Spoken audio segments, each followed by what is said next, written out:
All right, folks, good afternoon and welcome to the Monday edition of the Joe Mangiacotti Show on AM 830 WCRN President's Day. Of course, February 17th. We've got a lot to get in today, but let's do some housekeeping. You can join the conversation at 501. Yeah, I don't know where that came from. 508-871-7000. That's 508-871-7000.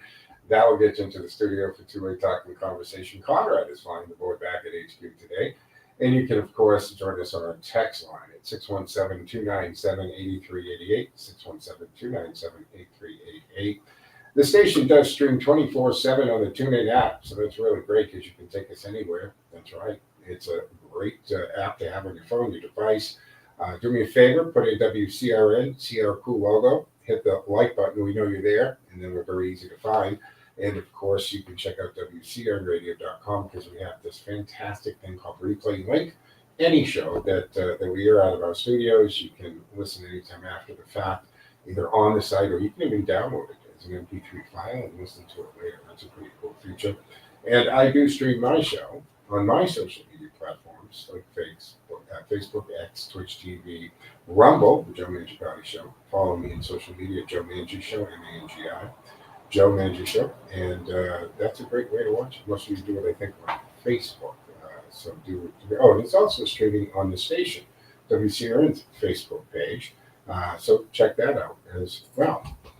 So, want to talk about President's Day, right? So that's fantastic, federal holiday. Banks are closed, post office takes a break. If you're lucky, you've got the day off. But what is President's Day really about? Originally, it was the holiday started as a way to celebrate George Washington's birthday on February 22nd. Over time, it evolved into a day honoring all U.S. presidents, particularly Washington and Lincoln, who was born on February 12th. But let's be honest. How many Americans are actually reflecting on presidential history today? And how many are just happy for the long weekend? Maybe the better question is, how do we feel about the presidency today? Indeed, where do we stand as a nation under its leadership? So we'll get into that. And let's talk about what happened over the weekend at a hockey game in Canada. That's right, the crowd erupted in boos during a moment that was supposed to honor America during the national anthem. Righteous booing. And it begs the question, are people finally pushing back against woke agenda, or was this totally having to do with the 51st state? What was that all about? Trump got a hero's welcome down in Florida, right, at the Daytona 500. Saw something completely different there happening. He made his grand return to the Daytona 500. Crowd went wild. He got a standing ovation, the kind of welcome that says this is still Trump country. And in a moment, straight out of a movie, he took the ceremonial lap in the Beast. Now, that's the heavily armored Cadillac limo designed to keep POTUS safe from just about anything. Now, compare that to the reception to the one Joe Biden used to get when he showed his face in public. I mean, night and day on that, especially towards the end. We also have just billions of dollars in these NGOs. I've been talking about these NGOs for a long time, folks, non-government organizations. They were they're popping up all over the place in the last 4 years during the Biden administration. And then we see all this money going out of from EPA to Health and Human Services. The federal government shelled over $22 billion to NGOs for migrant aid. That's taxpayer money going to groups that are essentially running parallel welfare states for illegal migrants, or immigrants, I should say. And there's the kicker, we're also missing about 33,000 unaccompanied minors just through that department. Overall, we're well over 300,000 missing children. That's right, the federal government has no idea where they are. They entered the country, reprocessed, and then they vanished. Where are the kids? Who's responsible? We'll have to take a look at this. So we want to hear from you. How do we fix that disaster? We have to find those children. And there's a perfect example. Here we got, these border policies are working. There's a shelter in San Diego that's closing for lack of people coming in. And funny how the left is trying to point out that Biden had more arrests, but we see record number drop in illegal entry over the border. Naturally, if you're going from thousands a day to a couple hundred a day, the arrests are going to go down at the border. But no president is matching the number of illegal aliens who have committed crimes in the United States and are wanted and have been ordered deported. They're going after the people, the people who, look, all illegals by definition. Was it Sonny Bono when he was a congressman? They asked, how do you feel about illegal immigration? He said, well, it's illegal. So everybody that's illegally here is a criminal to begin with. But then there's those that go on to commit heinous crimes after that fact. And those are the people that Holman and the Trump administration are going after initially. And we're talking about the worst of the worst types of crimes. Example, while we're on the topic of this field, immigration policies, look at this horror story out of New York. A migrant transgender woman wanted in multiple states raped a 14-year-old boy in the bathroom. ICE had already issued a detainer for this individual, meaning they should have been in federal custody. But thanks to New York's sanctuary city policies, self-imposed thing, there's no federal mechanism for that, guys, this predator was still on the streets. And the real question is here, how many times does this have to happen before we change course? How many times does it have to happen before the Democratic Party gets on board with this? It's beyond my comprehension why they're defending the horrific illegal aliens who have committed these, I should say, the illegal aliens who have committed horrific crimes. And then why are they against all of this, fighting all this waste in spending? Why are you defending this money? You got to ask, because it somehow is coming back to the party or to individuals, right? And let's talk about this crazy weather. Over the weekend, much of the country got slammed with a major snowstorm. New England saw a heavy snowfall and flights were delayed nationwide. So right now we've got bitter cold in the Midwest, severe storms expected down south, and we'll be checking in on latest weather updates throughout the show. But if you're out on the roads this morning, you need to drive safe. And I'm being told by producers sending in that we have 231 outages, 7,000 national grid customers affected. So some of you listening right now might be listening on battery backup or something, because we have power outages in central Massachusetts going on. All right. Now it's, thanks, Conrad, 11,000. So is that up to 11,000 people now without power in the area? Incredible. So that's where we're at, folks. We've got a packed show ahead. I want to hear from you. Are Americans finally pushing back against the world takeover of the sports? Is Trump's reception at Daytona preview of the next 4 years? And what do we do about the billions of dollars wasted on migrant handouts while our own citizens are struggling? 508-871-7000 to join the conversation. 508-871-7000. Let's go to the phone lines. Mark has been waiting patiently. Hey, Mark, what say you?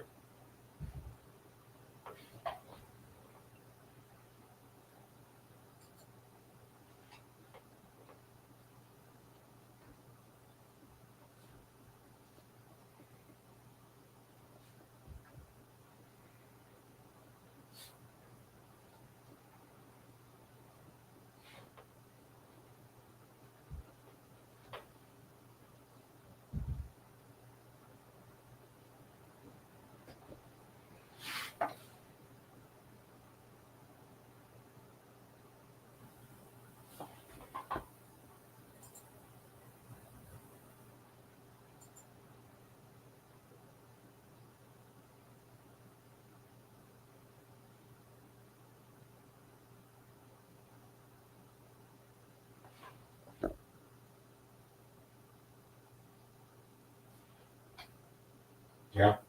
Yeah. And Trump, look, Mark, all that's going to come back under this administration. The Abraham Accords, this bit with the Gaza, right?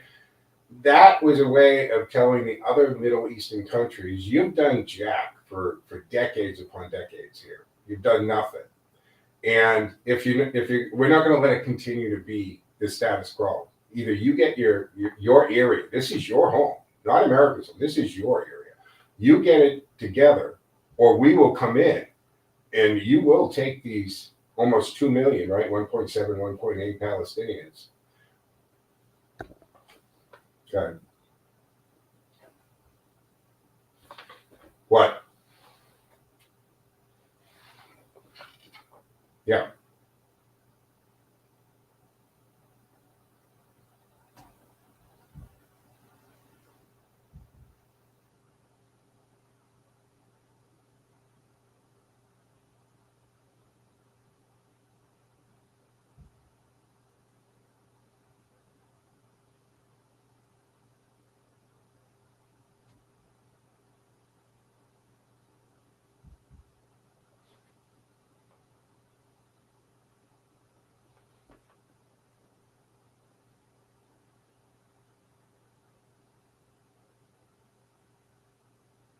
Yeah.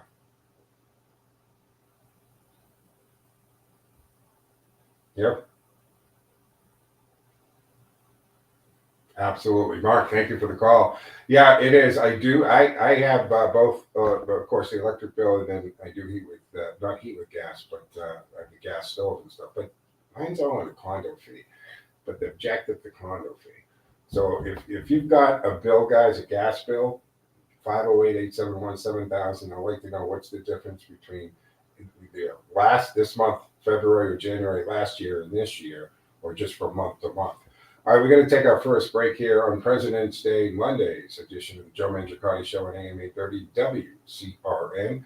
508-871-7000 to join the conversation. That's 508-871-7000. Our text line is up and running at 617-297-8388.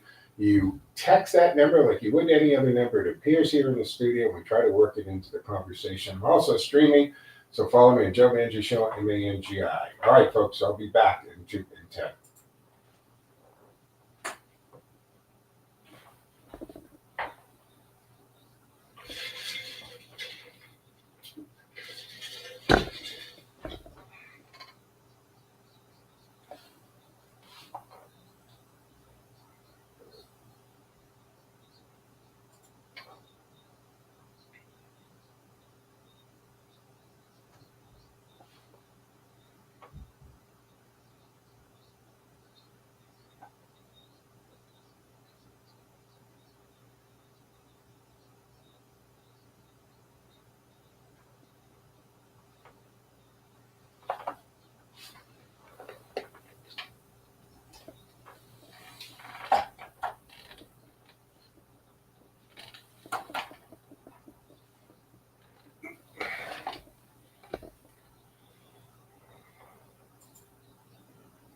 Brothers and being cared for yourself. Call Family Lives at 508-475-0493.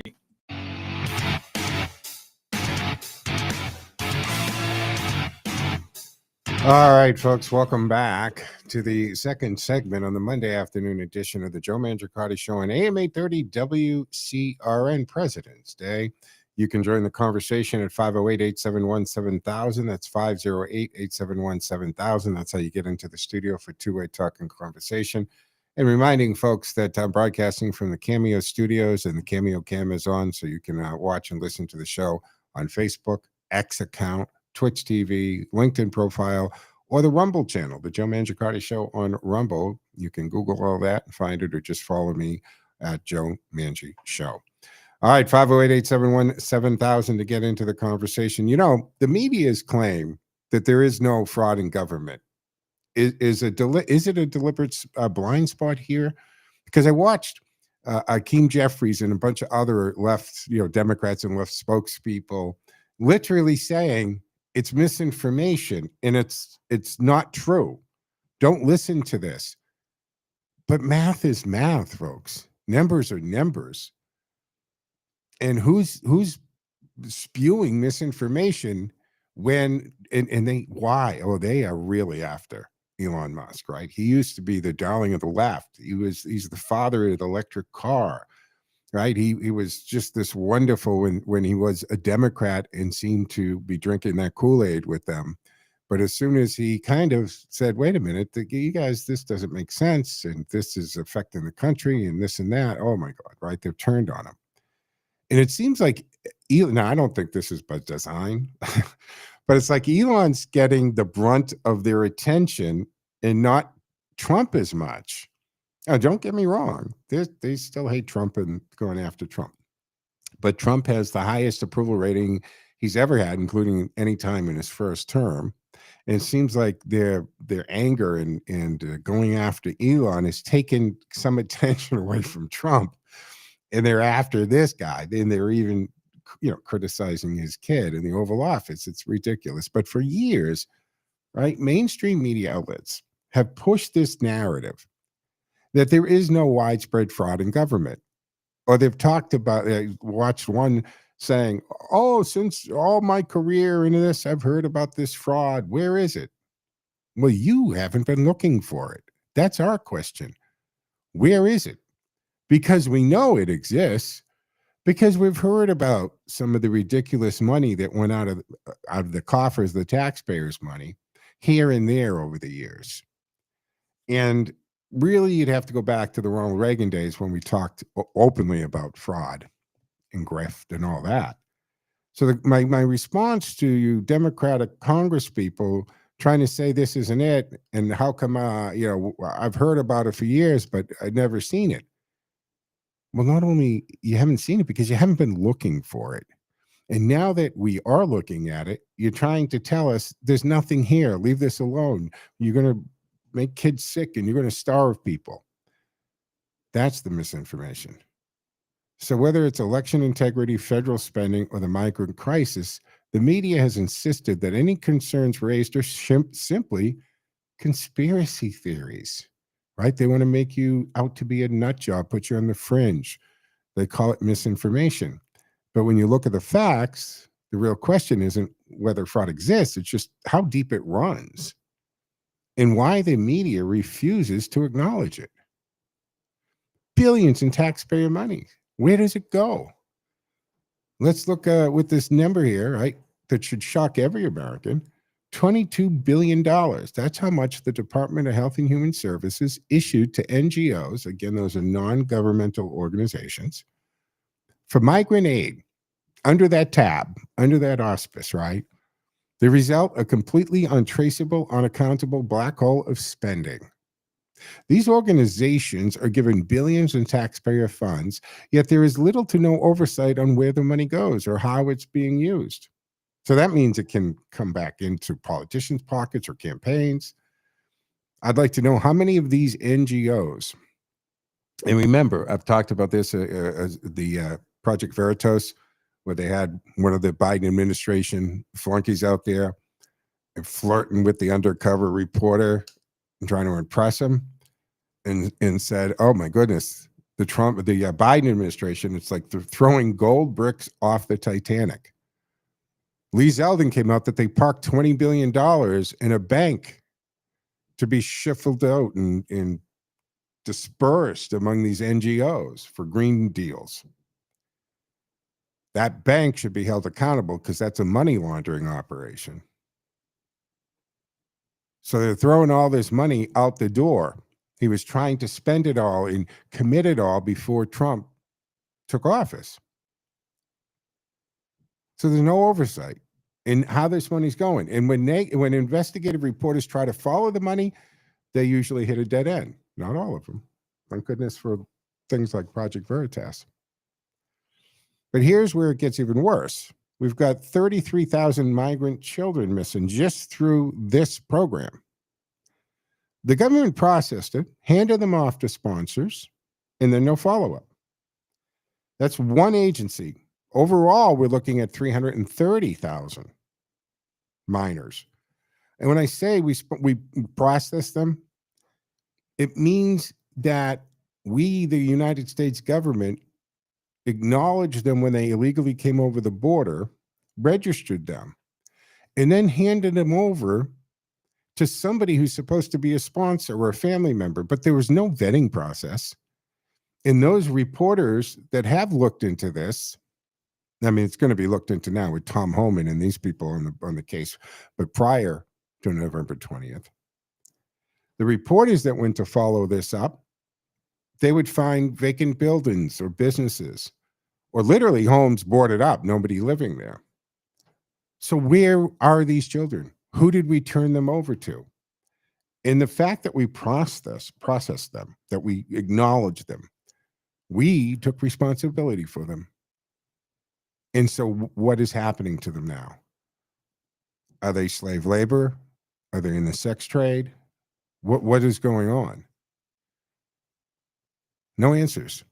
If a private business lost 33,000 kids, never mind 330,000, there would be national outrage, hearings and criminal charges. But because it's happening under federal agencies or the NGOs that they're funding, the media shrugs and moves on.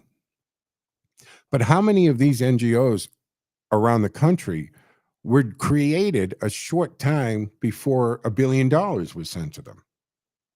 And who are the people who own these NGOs or run these NGOs? Who's getting salaries? We need to look into that. In election integrity, well, that's a story they won't touch either, right? Every election cycle, Americans are told the claims of election fraud are baseless, even as we see irregularities that demand investigation.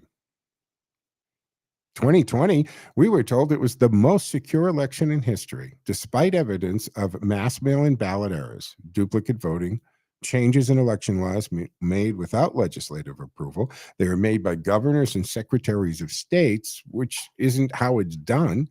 Constitution clearly says election law is only determined by the state legislature. So the same media that rushed to declare no fraud was found actively refusing to investigate any of those claims.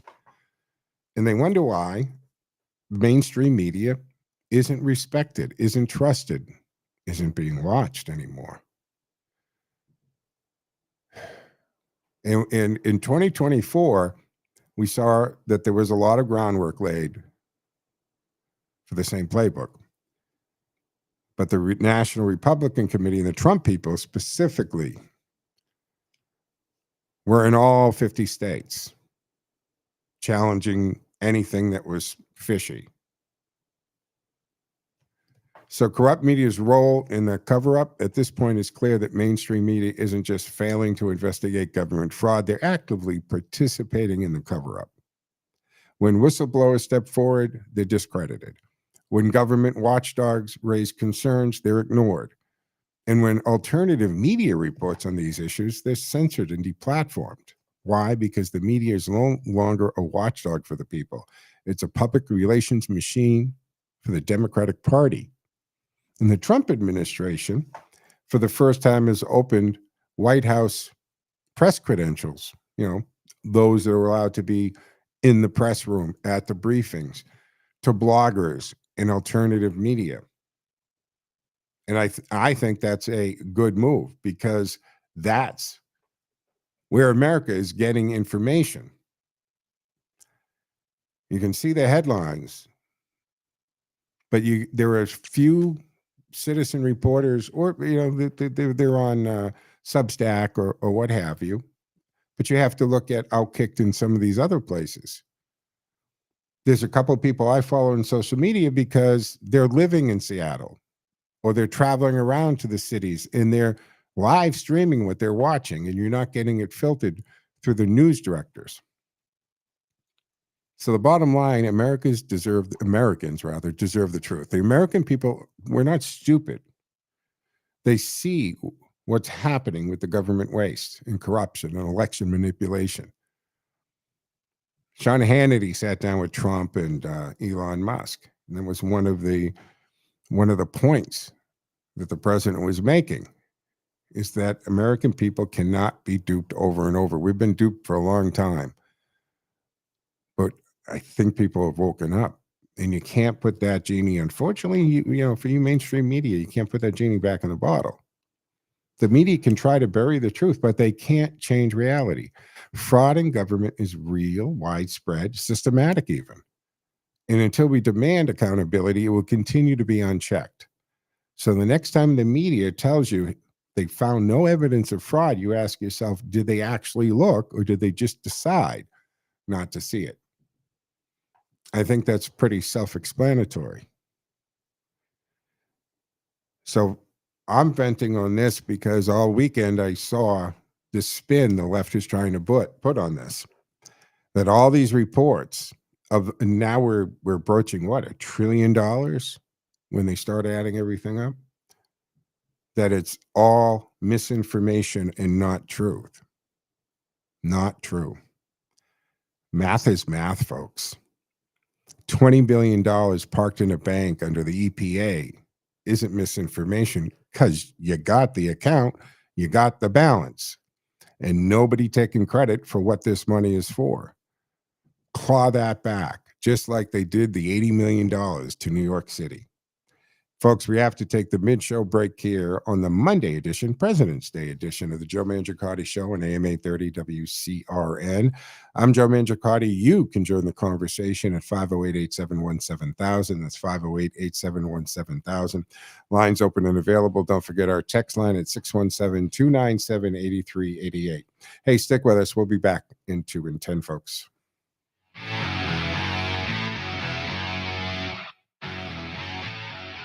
Time now for the forecast from the Boston Independence Group Weather Center. Call Jerry Doherty today at 877-772-1776. Retirement is within reach. I'm meteorologist Sherry Spear, and here's the latest Boston 25 weather on Radio 830 WCRN. The next 2 days are going to be really windy. I don't see these winds truly diminishing until we get to about Wednesday. So wind damage and power outages stay a possibility for today. It's also going to be really cold.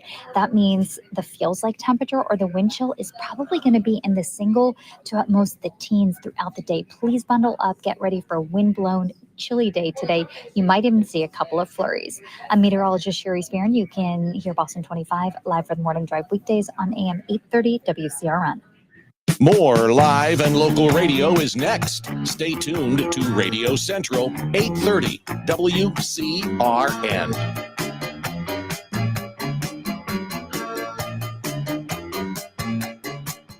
Looking for guidance as you face a future on Social Security? It's hard to figure out on your own. But MedicareAdvisors.com is a completely independent insurance agency specializing in Medicare insurance planning. We work with the top insurance companies so we can offer our clients the best coverage for them. We design plans with a focus on low costs, which we combine with personalized insurance advice aimed at helping our clients make better informed decisions. Russ Swallow is a certified senior advisor and a licensed insurance advisor. He's been helping clients with their health insurance needs since 1970. And after a failed attempt at retirement, he created the Medicare Advisors in 2014. Russ concluded that since Medicare is health insurance, he might as well put his almost 50 years of health insurance experience to good use, as 75,000 people reach age 65 in Massachusetts every year, and they can use some help. Call Russ today at 508-831-0805. Put his years of personal experience to work for you as you try to unravel the complexities of Social Security.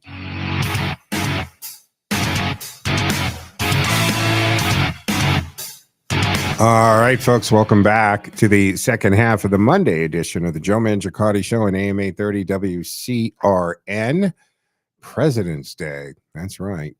All right. Our text line is also operating at 617-297-8388, 617-297-8388. If you text that, just like any number that appears on the screen in here, we try to work it in the conversation because a lot of people can't call or they can't sit on the phone. So we get that and we try to work it in. Don't forget, I'm also streaming today I'm actually broadcasting from the Cameo studio. So the Cameo Cam is on at Facebook and X, or Twitter, formerly Twitter, at Joe Mangi Show, M-A-N-G-I, Joe Mangi Show, Twitch TV, LinkedIn profile, but also the Rumble channel. These still loaded up after the fact, but now we go live. And someone go check Instagram because we started to, or I think we tried to set up Instagram for it too. So I don't know. Someone go check that. Let me know at 508-871-7000.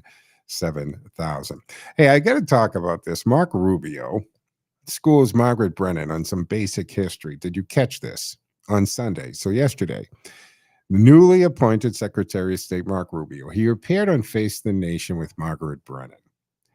And after a whirlwind of international diplomatic meetings, right, he's been all over the place, including visits to Latin America, Germany, Middle East. Despite this exhausting schedule, Rubio remained sharp and composed as he addressed various foreign policy matters. It's almost as if Trump's energy level, at the speed of Trump, as we used to call it, right, has seemed like it's raised everybody's energy level across the board. And any of these cabinet people or special federal employees like Elon Musk, who doesn't need to have a fire lit under his butt, but it's as if all of these people, when they're taking this job, they understand this is not going to be the type of federal job or position, cabinet position under another president. This is, you're working your butt off. You're working 7 days a week, every woken moment. But however, here, the most remarkable part of the interview was not his policy discussions. It was rather his need to correct Brennan's astonishingly flawed understanding of history. I didn't watch it live. I've only got to see the clips and read about this, but sometimes you got to take a break of this on the weekend. So Brennan pressed Rubio and Vice President J.D. Vance's speech in Munich at the security conference. Vance's speech also ruffled some feathers. It was another example of tough love here. The dad came home, and he's telling them, he referenced there's crackdown on free speech there. And Vance defended free speech. He warned against increasing censorship in Europe. Now, she seemed concerned that his remarks might be irritating our allies. What is with that attitude? We need to irritate our allies because they've gone off the rails. Rubio calmly countered, explaining that in democracies, free speech should never be a point of contention, and that Vance's speech actually underscored the importance of shared democratic values. But things kind of took a bizarre turn when Brennan suggested that free speech had been weaponized in Nazi Germany, implying some sort of equivalency between free expression and the atrocities committed by Hitler's regime. Rubio, looking understandably incredulous, I mean, almost as if he couldn't believe what he was hearing, had to remind her of the fundamental historical fact there was no free speech in Nazi Germany. The Nazis actively abolished press freedom, shut down opposition of voices, criminalized dissent. He succinctly dismantled her argument, making it clear that her premise was not only wrong, it was just historically inaccurate, but dangerously misleading. Rubio effectively exposed Brennan's ignorance. She suddenly ran out of time for further discussion, and convenience or coincidence, I don't know. So Mark Rubio's diplomacy on the world stage. He visited Latin America, Europe, Middle East, demonstrated active and engaged U.S. foreign policies, Despite logistical setbacks, including a mid-flight plane failure, by the way, he remained committed to his diplomatic duties. The Munich speech controversy, J.D. Vance's speech, emphasized free speech as a core democratic value.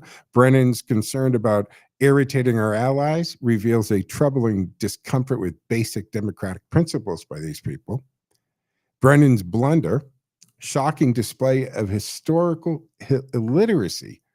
Her claim that free speech was used to fuel genocide in Nazi Germany is not just wrong, it's absolutely absurd. The historical fact is the Nazis actively suppressed speech, shut down opposition, criminalized criticism. That's propaganda. The entire Nazi population and those around it only heard what they wanted to hear. They altered the truth. That is why our soldiers, when they liberated some of these camps, had no idea what was going on till they saw it for themselves. Even the Holocaust Encyclopedia makes clear that Nazi Germany was an authoritarian state that abolished free speech. Where do these people get their information? Brennan's framing of history was either intentional or revisionism or gross ignorance. This type of misinformation from major media figures is dangerous. It distorts public understanding of fundamental historic truths. When challenged with facts, she conveniently ran out of time, avoiding further debate, realizing what an idiot she looked like, I'm sure. Free speech is a pillar of democracy, not a threat to it, folks. Silencing opposition voices, whether in Nazi Germany or in today's political climate, leads to authoritarianism.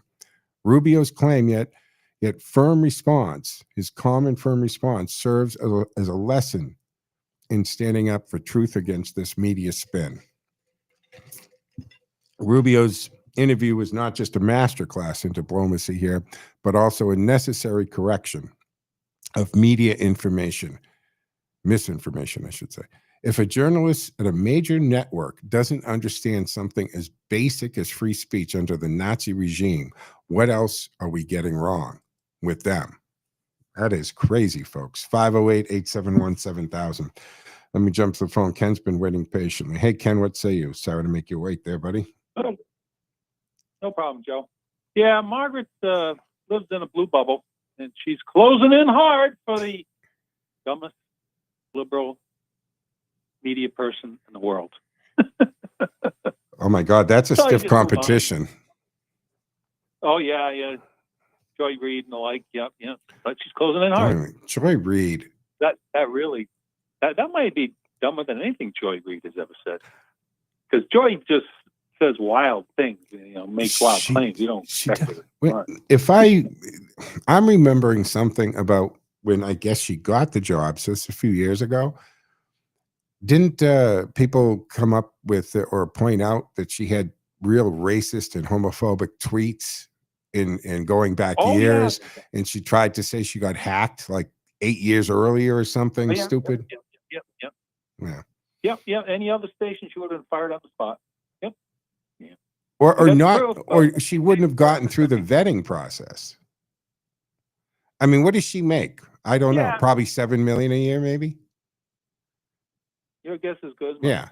She's well into seven figures. Yeah, could be.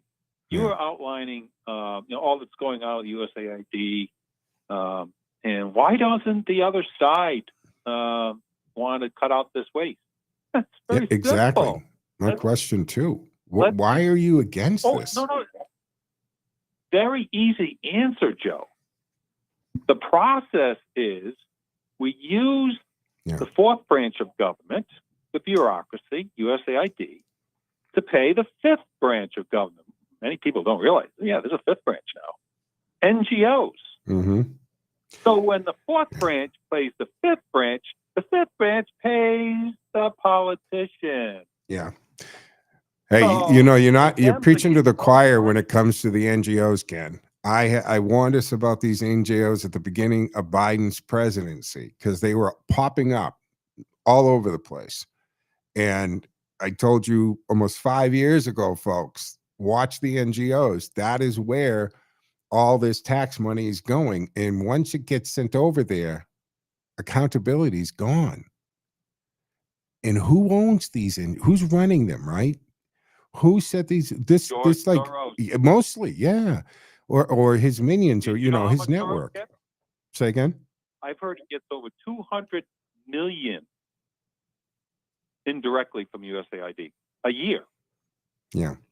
And you wonder why the Democrats get their pockets lined from him. Yeah. And then you ask the question, what's wrong with the media? Well, yeah, somehow we just don't have the Sam Donaldsons of the world anymore. Yeah, he tilted to the left. He argued the left side, but he gave you a straight argument. That's fair enough. He and George Will had it out. That was good. We don't have those days anymore. Instead, you have the Margarets of the world. Why? Because they're in the same thing. USAID. Who else do they pay? They also pay off news agencies throughout the world. They buy them off. Yeah. Well, I made this point. The radical left agenda. So Yeah. is it any wonder why? And they're literally taught to do this misinformation crap. Yeah. Tag it everything. Misinformation. All around the world they're taught. And they create revolutions around the world. That's what the left wants. And the other thing is, and I'll just bring this up real quick because it came to my attention a while ago and I shared it on the air when it did. Organizations, like if you go to the Wall, I was going to say the New York Times, right? There's a paywall. So if you're here, you want to read the New York Times. Pardon? They get money from USAID too. They do too. But my point is, outside of the country, when you get to Guatemala and El Salvador, these countries, the New York Times has no paywall. They want all of the people in South America, Ken, to read their newspaper free. So when I talk to people from these countries, they believe what's in the New York Times because they think that's like the paper for America, and they give it out for free so they can poison the information outside of the country. Ken, thank you for the call. We're against the clock. So yes, plus I think the New York Times got something like $29 million through USAID. All right, folks, we're going to take our third and final break here on the Monday edition of the Joe Mangiacotti Show. So stick with us. We'll be back in 2 and 10.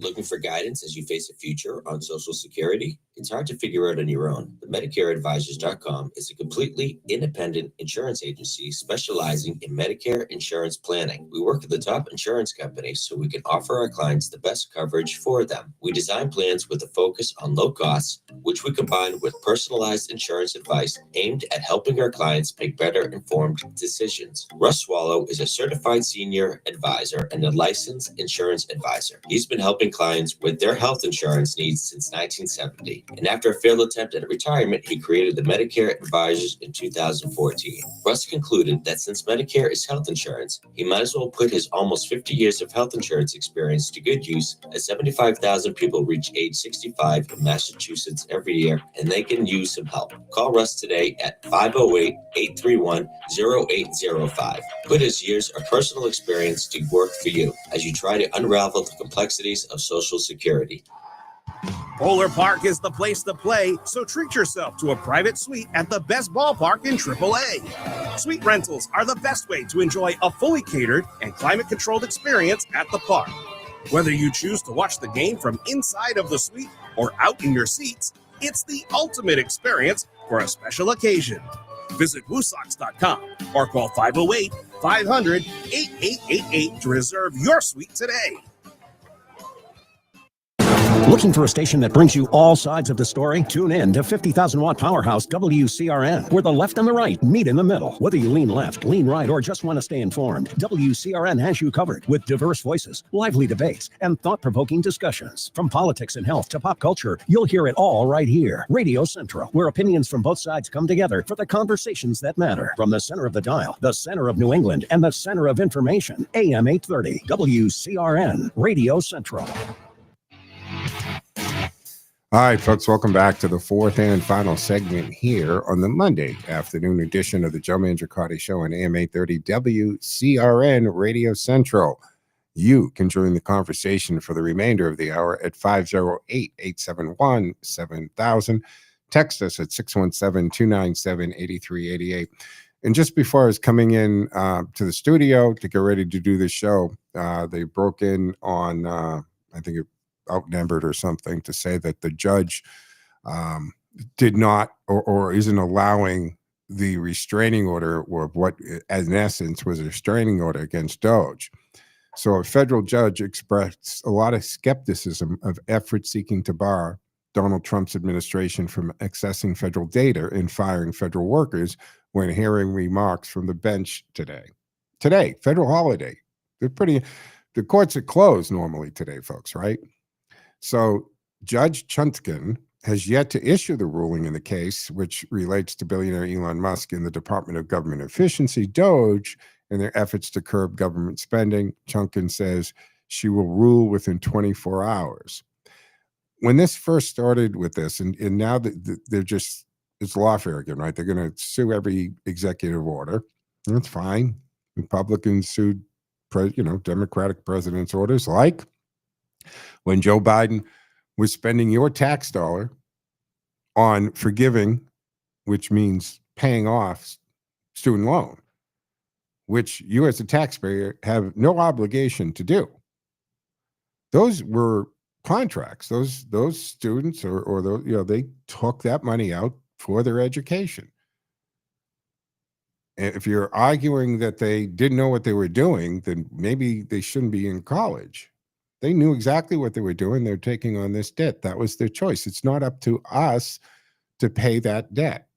Why aren't we paying the carpenter's truck loan, or the electrician's truck loan, or the courier services vans? Those are things you decide to invest in for your future. It's not up to taxpayers to do it. So when the court said you can't do that, Biden ignored it, or he didn't really understand what he was doing anyway, but the people around him ignored it and continued to forgive these loans. Where was the outrage from these same people when Biden's administration ignored lawful court orders? And Chutkan's saying, what you're asking me to do would, in essence, shut the government down. Just because you don't like what Doge is doing, or now maybe you don't like Elon Musk, talking to you on the left, doesn't change the fact he's a special federal employee and that all these agencies are under the executive branch. And the court has ruled over and over again that the president, regardless of who it is, again, the presidency is bigger than any one person, can fire the directors of these agencies if they don't like how they're doing it. It's their administration and their policies. We elected the president.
if you've taken the money from Social Security, if you rob Social Security, that's not balancing the budget. And I've said this before, and I'm going to say it again until somebody in Doge or Trump's administration or Congress listens. Congress has raided Social Security time and time again. $280 billion in 1 year. We're paying people as old as 300 years old. 300, Conrad, 300 years old. How? Yeah, that's crazy. So they went on Social Security when they were what, 60? When it was, I don't even know how that happens. How did somebody? That means somebody got on Social Security when they were already 200 and something years old. But so that's fraud. That's outright fraud, people. And somehow it got processed, and there's no way of checking this. This has got to be changed. This is crazy. I lost my train of thought that because this is throwing me off, that kind of money. That's absolutely out of control that we have that kind of money going on. Before I wrapped up today, I did want to talk a little bit about, well, the new press secretary too, right? Caroline Levitt, 27 years old. She stepped into the national spotlight as the youngest White House press secretary in history. And she's already making a lot of waves. And Mark Cuban, with that comment that he was on with The View when he said, oh, Trump doesn't like women and he doesn't have any strong, intelligent, powerful women around him. He is such a jamoke. Think about this. You've just brought a newborn baby home from the hospital. Most people would be settling into maternity leave, adjusting to sleepless nights and diaper changes, but not Caroline. When she saw the shocking attempt on President Trump's life in Butler, Pennsylvania, she and her husband made a decision. She was getting back to work. Just 4 days later, she was back in action, taking the podium and standing firm at the White House briefing room. Now that is commitment. But Levitt's rise to power isn't just about her loyalty. It's about a new breed of conservatism, one that unapologetically challenges the mainstream media, reshapes the White House press room, delivers Trump's message with precision, confidence. Today, we break down what her appointment means, the battle she's already waging with the press, and what this says about the future of media relations under the second Trump administration. Days after giving birth, as I said, she forgoes maternity leave. She returns to work, calling it the least she could do after Trump put his life on the line for the country. Trump rewards her dedication by appointing her as the youngest White House press secretary in history. Levitt's no-nonsense style, dismissing legacy media as biased and bringing TikTok influence into the White House briefing room, asserting that media outlets spreading misinformation would be called out by the administration. Trump's been doing that for years, folks. And the White House bans Associated Press reporters from certain events, reinforcing Trump's combative stance against traditional media. And the AP, 40 years ago when I started in this business, we had the AP. We literally had those little dot matrix printers, with the circles on the edge, and you rip them off in the newsrooms all over radio stations across the country. And that was literally the main source of our news. That thing would just buckle up to life, and you'd rip it off. That's where the expression "rip and read" would come from. You'd rip it out of the printer and read it, and AP would write it for the ear. And they would even phonetically spell names or something you might not have heard before. That was the source. And back then, it was pretty good. It seemed a little fear. Maybe I just remember it that way before they've gotten so biased. But the AP is a joke today. A departure from traditional press operations, more direct engagement with social media, less reliance on legacy networks. That's the MAGA communication strategy. Handling the high-speed news cycle of Trump's administration, from executive orders to international negotiations. positioning herself as a MAGA power player with the backing of Trump, Elon Musk, and other influential conservatives. Mentored by Kayleigh McEnany, right, and Stefanik, both key figures in Trump's political orbit. Previous experience in Trump's White House and Congress, plus 2022 congressional run, proves she's more than just a press secretary, folks. She's a future GOP leader in the making. Look at where Sarah Huckabee Sanders is, governor of a state now. Conservative women rallying around her as a symbol of the modern, unapologetic, media-savvy MAGA movement. But folks, this is going to wrap up the President's Day, Monday edition of the Joe Mangiacotti Show on AM 830 WCRN. Hey, thank you for joining me. Happy President's Day, folks. Drive safe out there. I'll be back tomorrow afternoon at 1 o'clock. All right, guys. Joe out.